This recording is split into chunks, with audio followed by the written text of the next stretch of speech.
Hello dear children, 11th standard accountancy basic பார்த்துட்ருக்கோம் இல்லையா. So ஒரு பிஸ்னஸோட அடிப்படை எய்ம் கோல் என்ன அப்படின்னா லாபம் மட்டும்தான். ஸோ ஒரு பிஸ்னஸ் ஆர்கனைசேஷன் வந்து லாபம் ப்ராஃபிட் ஏர்ன் பண்ணுறாங்களா அல்லது லாஸில் ரன் ஆகிட்டுருக்கா அப்படின்ட்டு நம்ம தெரிஞ்சுக்கணும் அப்படின்னா அக்கௌண்டிங்கை வந்து நல்ல முறையாக சிஸ்டமேட்டிக்காக பராமரிக்கிறது ரொம்ப அவசியம். சரியா? ஸோ இப்போ வந்து அது இல்லாமல் நீங்கள் வந்து அக்கௌண்ட்ஸ் வந்து ஒரு பிஸ்னஸ் லாங்குவேஜ் அப்படின்னு பார்த்துருக்கோம். ஸோ பிஸ்னஸ் லாங்குவேஜ்னால் மொழி இல்லையா? இதை ஏன் நம்ம மொழின்னு சொல்கிறோம்? மொழி அப்படின்னா வந்து பொதுவாக நம்மளோட கருத்துக்களை மற்றவங்களுக்கு சொல்கிறதுக்காக நம்ம யூஸ் பண்ணுறது இல்லையா? ஸோ இப்போ அக்கௌண்ட்ஸும் வந்து அதுக்கிட்ட இருக்கிற இன்ஃபர்மேஷன் எல்லாத்தையும் அதோட ஓனர் இன்னும் மற்ற மெம்பர்ஸ்க்கும் நமக்கு சொல்லுது. அதனால தான் அக்கௌண்டன்சியை ஒரு லாங்குவேஜ்னு சொல்கிறோம். சரியா? ஸோ இப்போ நம்ம இந்த சாப்டரில் இப்போ இந்த டாபிக் வந்து இம்பார்ட்டன்ஸ் ஆஃப் அக்கௌண்டிங் பார்க்க போகிறோம். சரியா? ஸோ இம்பார்ட்டன்ஸ் உங்களுக்கு வந்து ஒரு 9 பாயிண்ட்ஸாக கொடுத்துருக்காங்க. That is systematic records first one, then preparation of financial statements, assessment of progress, then aid to decision making, satisfies legal requirements, information to interested groups, then legal evidence, then computation of tax, then settlement during merger. Okay, so இந்த 9 ஹெட்டிங்ஸில் வந்து அக்கௌண்டிங்கோட இம்பார்ட்டன்ஸை நம்ம தெரிஞ்சுக்க போகிறோம். First வந்து systematic ரெக்கார்ட்ஸ்ன்னு பார்த்தோம். இப்போ systematic அப்படின்னா என்ன? ஒரு முறையான ஒரு சரியான அந்த மாதிரி மீனிங். சரியா? So all the transactions of an enterprises which are financial in nature are recorded in a systematic way in the books of accounts. So ஒரு ஆர்கனைசேஷனில் நடக்கிற எல்லா ஃபைனான்ஸ் ரிலேட்டட் ஆக்டிவிட்டீஸையும் ஒரு சிஸ்டமேட்டிக்காக ரெக்கார்ட் பண்ணுறோம் இல்லையா? ஸோ அதுதான். So the records are classified under common heads and summaries are prepared. So இதில் வந்து என்ன செய்கிறோம்? நம்ம வந்து எல்லாத்தையும் ஒரு காமனான ஒவ்வொரு ஹெட்டிங்லேயும் நம்ம அதை ப்ரிப்பேர் பண்ணுறோம். இப்போ பர்ச்சேஸ் அக்கௌண்ட், சேல்ஸ் அக்கௌண்ட் அந்த மாதிரி. சரியா? ஸோ சிஸ்டமேட்டிக்காக ஒரு விஷயத்தை ரெக்கார்ட் பண்ணி வைக்கிறோம். அதனால வந்து நமக்கு எல்லா டைப்ஸ் ஆஃப் அக்கௌண்ட்டை பற்றியும் நீங்கள் அதில் தெரிஞ்சிக்க முடியும். சிஸ்டமேட்டிக்காக டேட் வைஸாக ரெக்கார்ட் பண்ணியிருப்போம்.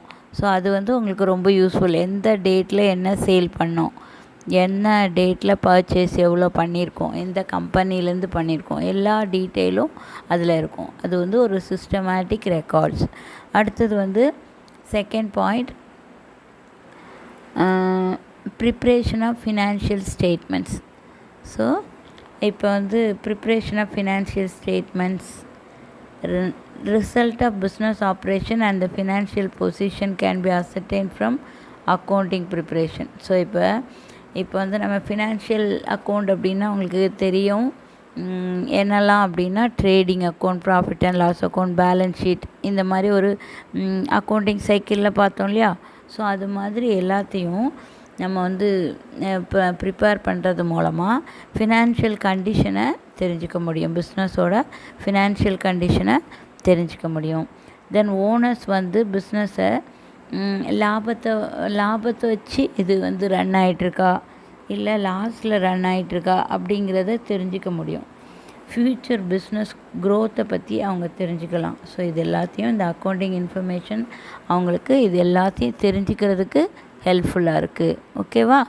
நெக்ஸ்ட்டு வந்து அடுத்த டாபிக் என்ன பார்க்க போகிறோம் அப்படின்னா assessment of progress. Okay, so அதில் என்ன கொடுத்துருக்காங்க உங்களுக்கு? தேர்டு பாயிண்ட்டு, இப்போ வந்து last year trading account, profit and loss account, balance sheet. This helps in distribution of profit to the owners and provide funds for future growth of the business. So இது எல்லாத்துக்கும் help பண்ணுது. Assessment of ப்ராக்ரஸில் வந்து last year and this year account compare பண்ணிக்கிறதுக்கு, சரியா, business க்ரோத்தை தெரிஞ்சிக்க முடியும். So அதுதான் வந்து உங்களுக்கு அசஸ்மெண்ட்னா கம்பேர் பண்ணி தெரிஞ்சுக்கிறது. Okay, so analyse and interpretation of all financial data can be done to assess the progress made different areas and to identify the areas of weakness. சரியா, வீக்கான அந்த எந்த இது அப்படிங்கிறத தெரிஞ்சுக்க முடியும். Then next one, aid to decision making. Aids to decision making. So management of a firm has to make routine and strategic conditions. So future policies and programs can be planned by the management based on the accounting data provided. So இப்போ வந்து ஒரு ஆர்கனைசேஷனில் உள்ள administration வந்து அதோட டியூட்டிஸை வந்து ரெகுலராக அதோட டிசிஷனை plan பண்ணுவோம் இல்லையா, அது எடுக்கிறதுக்கும் இந்த அக்கௌண்டிங் வந்து ஹெல்ப் பண்ணுது. கொஞ்சம் ஸ்ட்ராட்டஜிக்னால் கொஞ்சம் வித்தியாசமாக, தந்திரமாக, மேஜிக்காக ஒரு சில விஷயம் முடிவு பண்ணுறோம் அப்படின்னா அதுக்கும் இந்த அக்கௌண்டிங் இன்ஃபர்மேஷன் வந்து ஹெல்ப் பண்ணுது. ஸோ இது எல்லா டெசிஷனையும் சரியான டைமில் எடுக்கிறதுக்கு, அதே மாதிரி ஃப்யூச்சரோட பாலிசிஸ், பிளான்ஸ் எல்லாம் எப்படி பண்ணணும் அப்படிங்கிறத முடிவு எடுக்கிறதுக்கும் இந்த அக்கௌண்டிங் இன்ஃபர்மேஷன் நமக்கு ஹெல்ப்ஃபுல்லாக இருக்குது. Then the next one is satisfied legal requirements. Okay,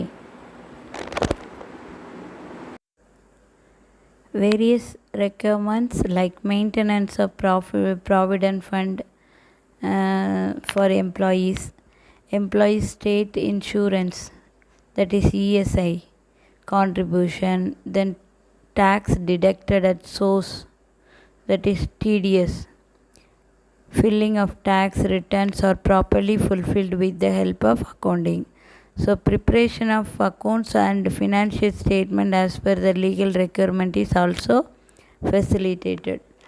அதாவது ஒரு எம்ப்ளாயீஸோட சட்டப்படியாக அவருக்கு கிடைக்க வேண்டிய ப்ராவிடன்ட் ஃபண்டு, வருமான வரி, டேக்ஸில் இன்கம் டேக்ஸ், அதெல்லாத்தையும் அந்த நிறுவனத்தோட அந்த ஆர்கனைசேஷனோட அக்கௌண்டிங் இன்ஃபர்மேஷன் மூலமாக தான் நம்ம தெரிஞ்சுக்க முடியும். சரியா, ஸோ இன்ஃபர்மேஷன் தெரிஞ்ச அக்கௌண்டிங் இன்ஃபர்மேஷன் சரியாக இருந்தால் அது எல்லாத்தையும் நமக்கு அது ஹெல்ப்ஃபுல்லாக இருக்கும். அவங்களோட பிஎஃப் எவ்வளோ, அவங்களோட டேக்ஸ் எவ்வளோ கட்டணும், இந்த மாதிரி எல்லாமே அதை வச்சு நம்ம தெரிஞ்சிக்க முடியுது. அடுத்து next point is information to interested group. Okay, already interested groups பற்றி உங்களுக்கு சொல்லியிருக்கேன். இன்டர்னல் யூசர், எக்ஸ்டர்னல் யூசர்னு இருக்காங்க இல்லையா. So company, within the company owners, management, creditors, employees, some financial institution, இவங்கெல்லாம் வந்து இன்ட்ரெஸ்டட் குரூப்ஸ். சரியா, டேக்ஸ் அத்தாரிட்டி, கவர்மெண்ட், கம்பெனிக்கு உள்ளே இருக்கிறவங்க இன்டர்னல், தென் வெளியிலேருந்து கம்பெனிக்கு சப்போர்ட் பண்ணுறவங்க எக்ஸ்டர்னல். ஸோ இந்த குரூப்ஸ் எல்லாத்துக்கும் அக்கௌண்டிங் இன்ஃபர்மேஷன் வந்து நிறைய விதத்தில் ஹெல்ப்ஃபுல்லாக இருக்குது. Okay, next one is legal evidence. Accounting records are generally accepted as evidence in courts of law and other legal authorities in the settlement of dispute. See, owner கஸ்டமருக்கு இடையில் ஏதாவது ஒரு கொடுக்கறது வாங்கிறதுல ஏதாவது மிஸ் அண்டர்ஸ்டாண்டிங் இருந்தால் கூட இந்த அக்கௌண்டிங் ரெக்கார்ட்ஸ் வந்து அந்த பிரச்சனையை தீர்க்கிற ஒரு ப்ரூஃபாக நம்மளோட ஜட்ஜ்மெண்டத்தில், அதாவது கோர்ட்டில் வந்து ஹெல்ப்ஃபுல்லாக இருக்குது. சரியா, so that is legal evidence. Then eighth point is computation of tax. So accounting records are the basic source for the computation and settlement of other taxes. So இப்போ வந்து டேக்ஸு ஃபெசிலிட்டிக்காக அதை வந்து கால்குலேட் பண்ணும்போது நமக்கு வந்து இந்த அக்கௌண்டிங் இன்ஃபர்மேஷன் ரொம்ப ஹெல்ப்ஃபுல்லாக இருக்குது கவர்மெண்ட்டுக்கு, அந்த பே பண்ண போகிறவங்களுக்கு எல்லாருக்குமே. அடுத்த last point is Settlement during merger. See, when two or more business units decide to merger, accounting records provide information for deciding the terms of merger and any compensation payable as consequences of merger. See, இப்போ வந்து merging means combined or connection or joined. Okay, இப்போ A and B, ஏ கம்பெனியை B company வந்து வாங்குறாங்கன்னு வச்சுக்கோ. Some problem, ஏதாவது செட்டில்மெண்ட்டில் ஏதாவது problem இருக்குது அப்படின்னா ஏவோட அக்கௌண்டிங் ரெக்கார்ட்ஸ் மூலமாக அந்த ப்ராப்ளத்தை வந்து நம்ம சால்வ் பண்ண முடியும். அந்த அக்கௌண்டிங் கால்குலேஷனை கால்குலேட் பண்ணுறதுக்கு ஹெல்ப்ஃபுல்லாக இருக்கும் இந்த இன்ஃபர்மேஷன் எல்லாம். ஓகேவா? ஸோ அக்கௌண்டிங் இன்ஃபர்மேஷன் வந்து நிறைய விதத்தில் நமக்கு சப்போர்ட்டிவாக இருக்குது. Okay, hope we all understood. Thank you.